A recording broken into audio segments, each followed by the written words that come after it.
At 8 o'clock in the morning, Hawaiian time, December 7th, 1941, Second Lieutenant Ernest Reed sat in the right seat of a Boeing B-17 Flying Fortress on final approach to Hickam Field. He had just completed his hourly engine status report. 14 hours into a routine ferry flight from California, the crew expected to spend the afternoon on Waikiki Beach. Reed looked down at Pearl Harbor through 600 feet of morning air. Black smoke rose from the harbor in thick columns. Anti-aircraft bursts dotted the sky. Captain Raymond Swenson, the pilot, thought the islanders were burning sugarcane. Reed disagreed. The smoke was too dark, too oily, and there was too much shooting. They turned onto final approach. Reed got his first clear view of Hickam Field. At least 6 aircraft were burning on the ground.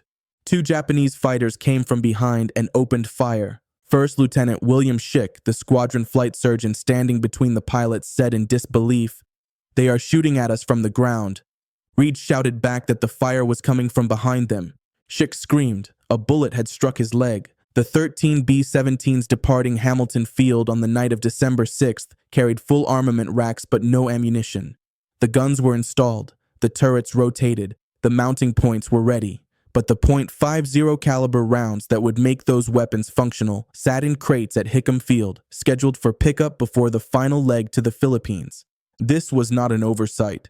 It was policy. Ferrying operations in 1941 followed weight and safety protocols designed for peacetime movement of aircraft across Allied-controlled territory. Ammunition added unnecessary weight and posed a fire risk during long overwater flights. The Pacific route was considered secure. The crews would arm their aircraft in Hawaii. The assumption was that nothing threatening existed between California and the Philippines. In late 1941, the United States Army Air Forces operated under a framework of reasonable confidence about the Pacific. Hawaii was a fortress. Japanese carrier doctrine was understood to favor defensive operations near home waters. The distances involved made any significant enemy action against American territory improbable without advanced detection. The B-17 itself reinforced this confidence. It was the most advanced heavy bomber in American service. Its defensive armament, when loaded, could produce interlocking fields of fire from multiple positions. Crews trained extensively in gunnery. The aircraft's range and altitude performance were unmatched. It was designed to operate in contested airspace and survive. The men aboard Reed's aircraft reflected the best available training. Captain Swenson and Lieutenant Taylor had already flown to Hawaii in the spring. Taylor had ferried aircraft to England through the North Atlantic. Master Sergeant Pouncey had years of experience as an engineer. The crew was cohesive, practiced, and thoroughly familiar with their aircraft. In 1941, it required at least 1 year and 400 hours as co-pilot before a pilot could be checked out as first pilot on a B-17. This was not a green crew. The general who briefed them before departure offered a final instruction: good hunting and good bombing, men. The words assumed they would reach their destination in a position to hunt and bomb. They assumed a future in which the crew would load ammunition, conduct operations, and engage an enemy on terms the United States controlled. Ferrying command doctrine in 1941 prioritized aircraft delivery over combat readiness during transit. The aircraft were assets in motion, not combat units. Their purpose was to arrive intact at forward bases where they would be armed, fueled, and integrated into operational squadrons.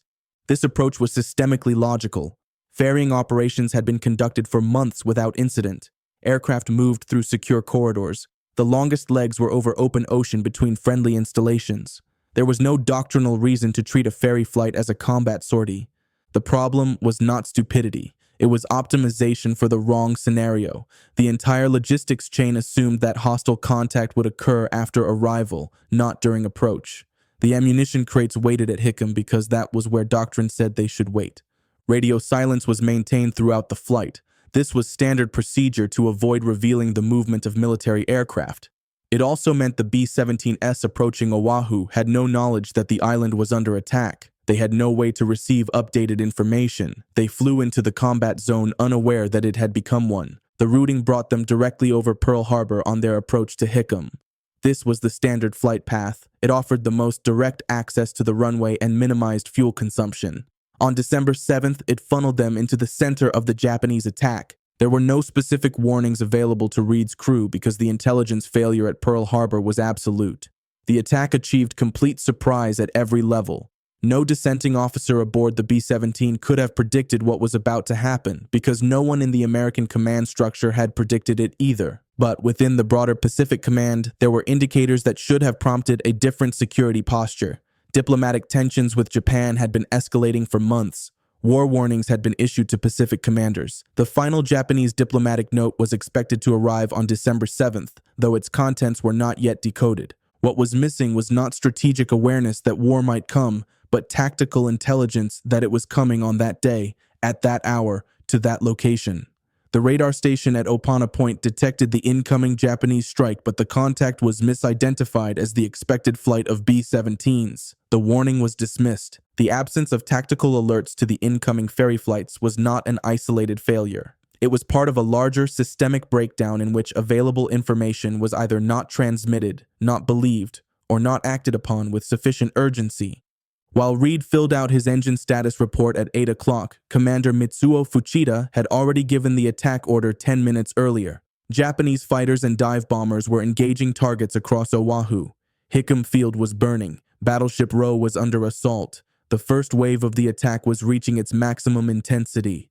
The Japanese strike force had achieved total surprise. Their carriers had approached from the north undetected. Weather conditions favored concealment. American reconnaissance patrols were not operating in the sector the Japanese used. The attackers had crossed hundreds of miles of ocean and launched their aircraft without being observed. The incoming B-17s represented an unplanned complication for the Japanese. They were not expected. They arrived in the middle of the attack, descending through airspace filled with hostile fighters. Japanese pilots engaged them opportunistically. The bombers were unarmed, low on fuel, and unable to maneuver aggressively. They were vulnerable in ways the Japanese pilots immediately recognized. At least 6 American aircraft were already destroyed on the ground at Hickam when Reed's B-17 turned onto final approach. Fuel storage tanks were burning. Barracks had been hit. The infrastructure that was supposed to receive the ferry flight and prepare it for onward movement no longer existed in functional form. Reed noticed the anti-aircraft fire first, then the bursts around what he thought were American pursuit planes. He still believed it was a training exercise. His mind had no framework for interpreting an attack on American soil. Captain Swenson ordered the landing gear down. Reed extended it. The hydraulic systems responded normally. They were committed to landing. Their fuel state would not permit diversion to another airfield, even if they had known where to go. The tower did not respond to radio calls. This was unusual but not yet alarming. They continued the approach. At 600 feet, Reed saw the smoke and the burning aircraft. His understanding shifted. He knew they were at war. The knowledge came without official notification, without orders, without context. It came from direct observation of destruction.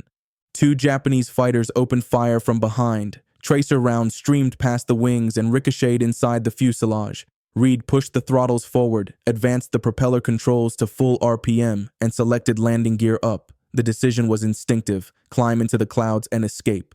Smoke poured into the cockpit. Tracer bullets had ignited the pyrotechnic flares stored amidships. The fire made escape impossible. Captain Swenson pulled the throttles back. Reed reversed the landing gear switch. The wheels had only partially retracted. They extended again and locked just before impact. Lieutenant Schick was hit while standing between the 2 pilots. The bullet struck his leg. He screamed. Seconds later, the aircraft hit the runway. The first impact was hard. Smoke obscured visibility. Both pilots fought to level the wings after the bounce. The tail settled. The airframe began to buckle. The fire had burned through the primary structural members in the center fuselage. The aircraft broke in half. The forward section came to rest on the runway. The rear section hung by a few spars that had not yet failed. Captain Swenson executed the engine shutdown procedure despite the immediate danger. Reed set the parking brake. Both actions were reflexive, trained responses that served no practical purpose in the moment but followed the checklist they had practiced hundreds of times. The cockpit filled with smoke. Reed found the escape hatch by touch. He saw Captain Swenson pull himself through and disappear. Reed followed. He jumped from the wing's leading edge, normally 6 feet above the ground. With the rear fuselage collapsed, he dropped 10 feet. He felt no pain on landing. Reed ran forward out of the smoke and saw a Japanese fighter making another pass down the runway. He reversed direction and sheltered under the left engine nacelle, using the mass of the power plant as cover. When the fighter passed, he emerged and looked for the rest of the crew. Lieutenant Schick had managed to exit the aircraft despite his leg wound. A bullet from a strafing fighter struck him in the head. He was evacuated to the hospital and died later that day. Aviation Cadet Beale was shot in the leg. Lieutenant Taylor took shrapnel to his ear. The wound bled heavily but was superficial. The crew scattered toward the hangars. Reed, Swenson, and Taylor reached the nearest hangar. A sergeant was issuing .45 caliber pistols and ammunition from a supply counter. They took weapons and headed for the exit. The sergeant ordered them to sign for the guns. One of them shouted back that there was a war on. The B-17C was destroyed.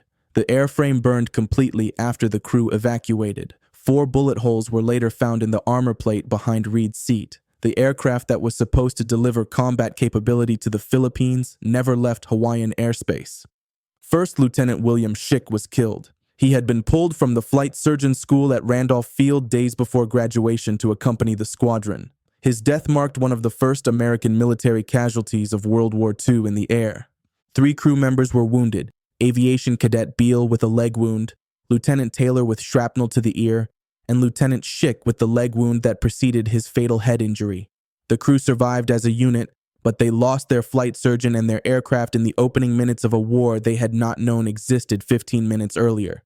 Of the 13 B-17s that departed Hamilton Field, 1 landed on a golf course. 1 diverted to the other side of Oahu and landed at a small civilian airfield. The others landed at Hickam under fire. 1 sustained damage but remained operational. The loss rate was not catastrophic in numerical terms, but the circumstances revealed a fundamental vulnerability. The aircraft had arrived at exactly the wrong moment, in exactly the wrong condition, with no ability to defend themselves. The main barracks at Hickam, where Reed and his crew had stopped earlier to ask directions, was hit during the second wave of the attack. Many men inside were killed.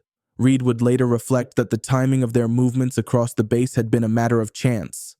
The loss of Reed's B-17 and the damage to the other arriving bombers had minimal operational impact on the Pacific War.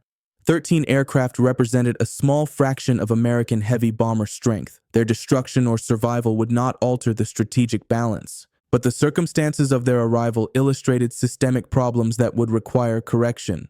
Ferry operations were restructured. Aircraft transiting to forward areas began carrying ammunition.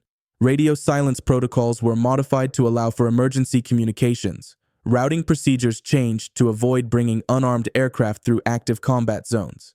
The broader consequence was the complete reassessment of Pacific security assumptions. The attack on Pearl Harbor demonstrated that distance and perceived superiority did not guarantee safety. The defensive posture of American forces in Hawaii had been optimized for a threat that did not materialize and had failed to anticipate the threat that did. For the crews arriving at Hickam that morning, the immediate lesson was that war did not wait for preparation.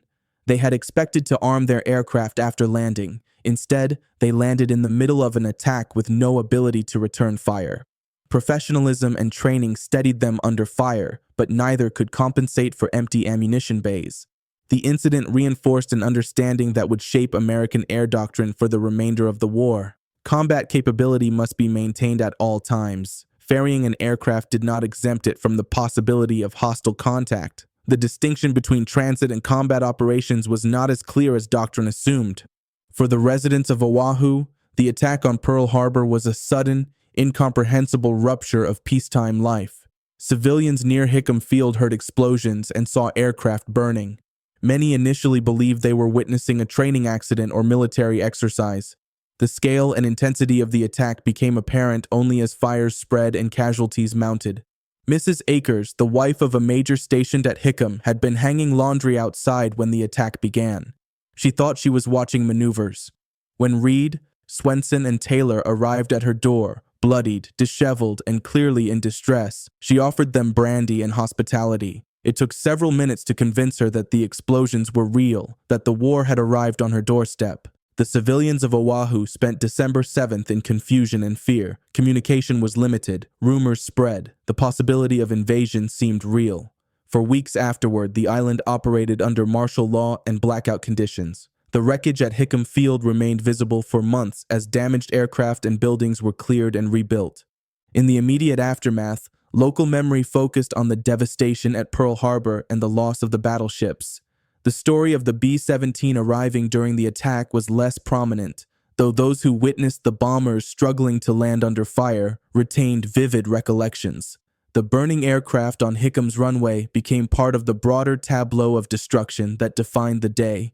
In the United States, the attack on Pearl Harbor was reported within hours. Initial accounts emphasized the surprise, the scale of the damage, and the loss of life. Specific details about individual aircraft or small unit actions were not immediately available to the public. Wartime censorship restricted operational information. The American public learned about Pearl Harbor through radio broadcasts, newspapers, and eventually newsreels. The focus was on the battleships, the declaration of war, and the national mobilization. The story of a B-17 crew shot down while trying to land was not central to the national narrative in December 1941. For the families of the crew, the experience was more immediate and personal.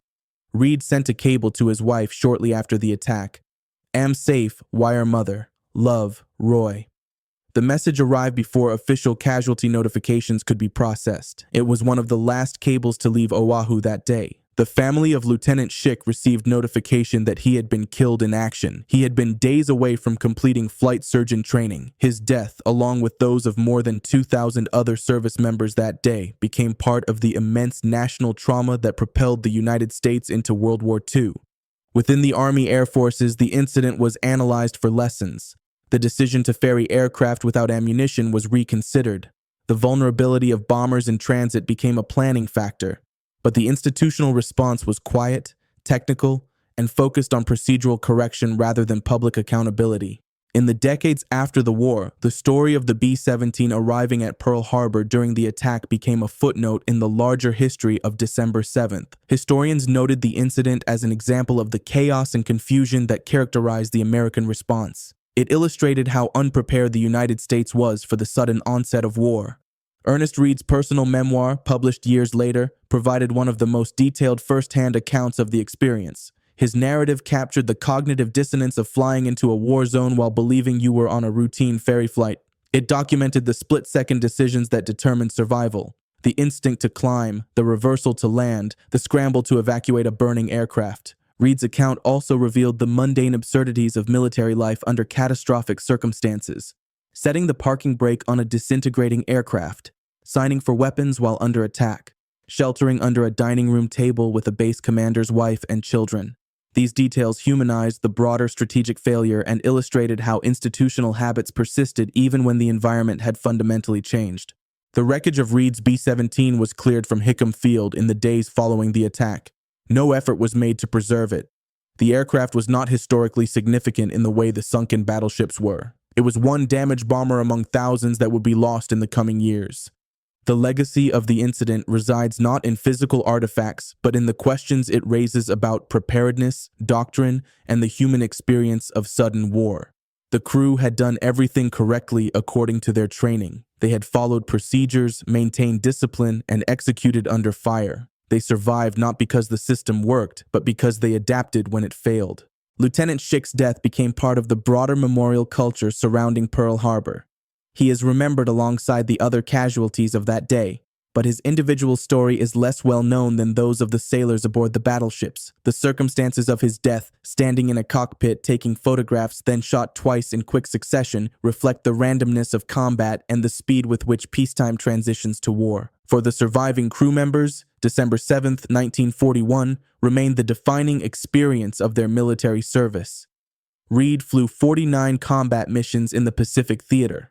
He experienced fear on many of them, but never with the same intensity as that first 15 minutes over Hickam Field. The subsequent missions involved known risks and expected dangers. The attack on Pearl Harbor involved neither. It was fear without context, violence without warning, and survival without understanding why. The incident at Hickam Field on December 7, 1941, illustrates the danger of optimizing for the expected scenario while ignoring the possibility of the unexpected. The decision to ferry B-17s without ammunition was rational within the framework of peacetime logistics and Allied-controlled territory. It became catastrophic when that framework collapsed in minutes. The crew of Reed's aircraft did not fail. They performed with discipline and competence under conditions no training had prepared them for. The failure was institutional. It was the assumption that security could be guaranteed by distance and reputation rather than by readiness. It was the belief that procedures designed for peacetime would suffice when war arrived. The lesson is not that all decisions must account for every possible contingency. That standard is unachievable. The lesson is that organizations must recognize when their assumptions have become vulnerabilities, and they must be willing to question doctrine when the environment changes. The ammunition for Reed's gun sat in crates at Hickam Field because doctrine said that was sufficient.